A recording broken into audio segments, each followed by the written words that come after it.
In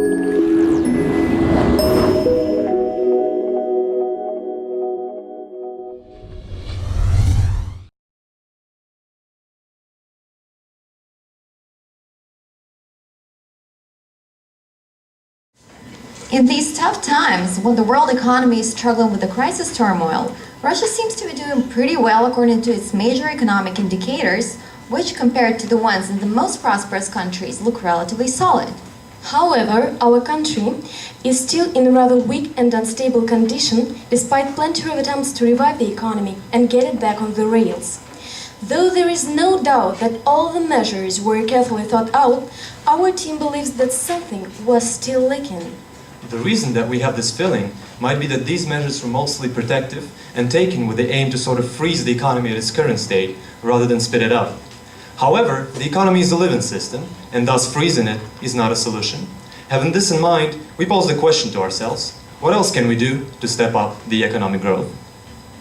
Good morning, ladies and gentlemen. It is such an honor for my colleagues and me, representing IBS-Moscow, to be presented in front of you at this contest today. So in the next few minutes, we will be trying to find the way of breaking the vicious circle of the economic crisis. So let's start. Even though it was not so obvious for the Russian citizens, our economy was beaten by the world financial crisis just like any other major economy.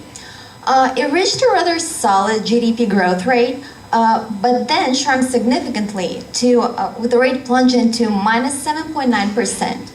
The official unemployment figures grew steadily from 6.1% in 2007 to 8.4% in 2009. Despite the fact that the readings in 2010 were 7.6%, which is an obvious improvement, the economy is still in a very jittery state. But what is so peculiar about the Russian economy? What has made it so vulnerable? Well, first, as we all know, our economy is very dependent on natural resources and their exports. Second, our banking and financial system is not yet fully formed and developed. Third, there is still a number of problems in the area of financial and economic regulation. And last but not least, our economy is highly dependent on foreign capital. And thus, with the massive outflow of foreign direct investment of nearly 52% in 2009, industrial sector found itself in a critical state. Some people may think that amid today's situation in the oil market sparked by uprisings in North Africa and the Middle East, Russia has a great potential to get back on track like it did in 1999. Nonetheless, the environment is no longer the same. For this reason, we suggest looking at the traditional forced sector model of economy. So we will try to come up with some suggestions for Russia to pull through these tough times. This model consists of 4 agents: the government, foreign parties, domestic companies, and households. We exclude foreign parties from our analysis due to their extraction of their funds from our country. So, in order to understand market sentiment, we would like to figure out which emotions and expectations determine the behavior of those market agents. Maria, could you please expand on this? Sure, Pauline.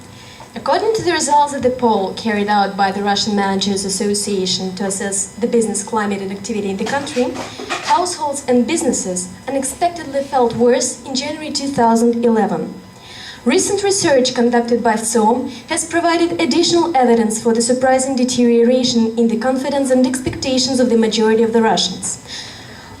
Wait a second. The economy is revving up. The price of oil is rising. Russian financial markets are improving. Both domestic and foreign trade are displaying increasingly stronger performance. Aren't all those factors enough to lend solid grounds for optimism? What is it that has suddenly made people turn cautious despite all the encouraging data? I see your point, Polina. Perhaps the key issue at the moment is creeping up inflation that has posed an explicit threat to the household sentiment and consequently consumer spending. The government's decision to increase tax and tariffs burden, businesses' cost-cutting measures and high levels of unemployment have also translated into a decrease in the household demand.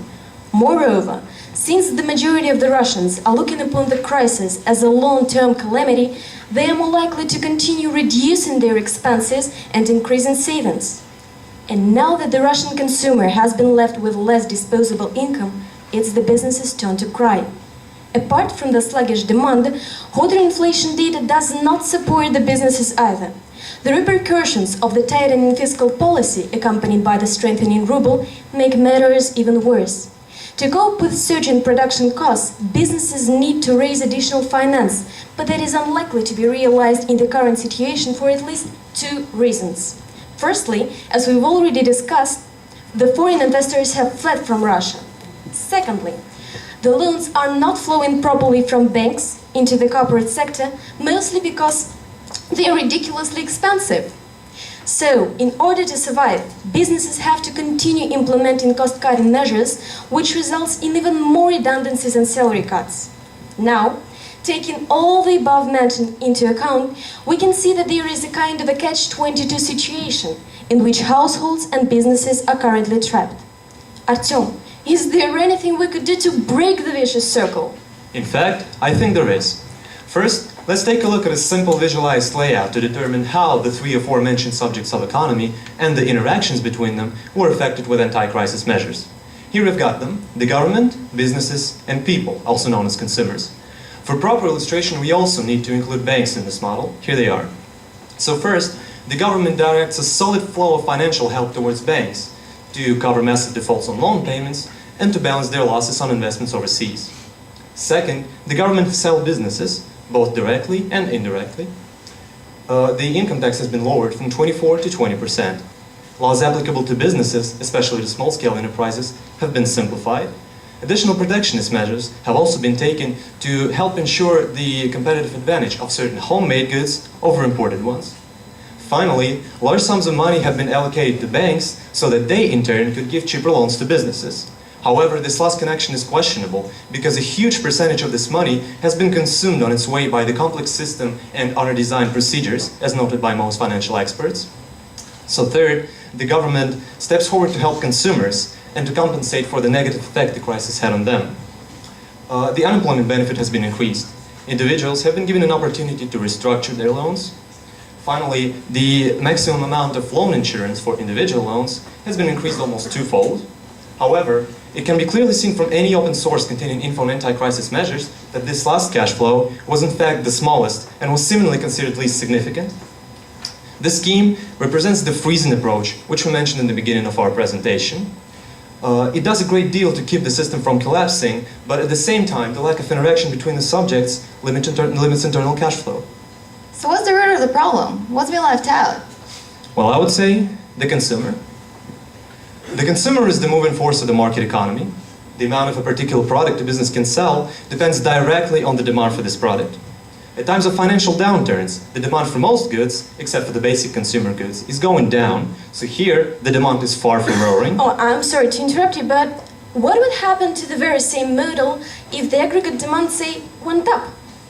My thought exactly. Let's try to imagine that. So, hypothetically, the demand goes up. Bigger demand obviously means bigger sales. For businesses, bigger sales mean more money coming in. This means more taxes paid to the government, while the government at the same time doesn't have to spend so much to help businesses from above because they're already getting more money from below. More money for businesses also contributes to fewer bankruptcies and fewer defaults on loan payments, which benefits banks. Therefore, less government spending is required to support banks too, and at the same time, they can actually start giving lucrative loans to businesses. Finally, more money for businesses also contributes to fewer salary cuts and fewer redundancies, which gives even more money to consumers. This means that apart from the growing demand, there will also be fewer defaults on individual loan payments, which again benefits banks. Therefore, consumer loans are becoming less risky, and banks can start giving out more of those. But of course, the risks should be very carefully assessed to avoid falling back in the same situation. With banks having more business, they start borrowing more and thus paying more as refinancing rate to the government, while the consumer will pay more aggregate tax on his increased income. And here we've got a sales model with all the subjects nicely interrelated, thus fostering the vital increase of cash flow, which is the blood of the economy. However, there's only one problem here.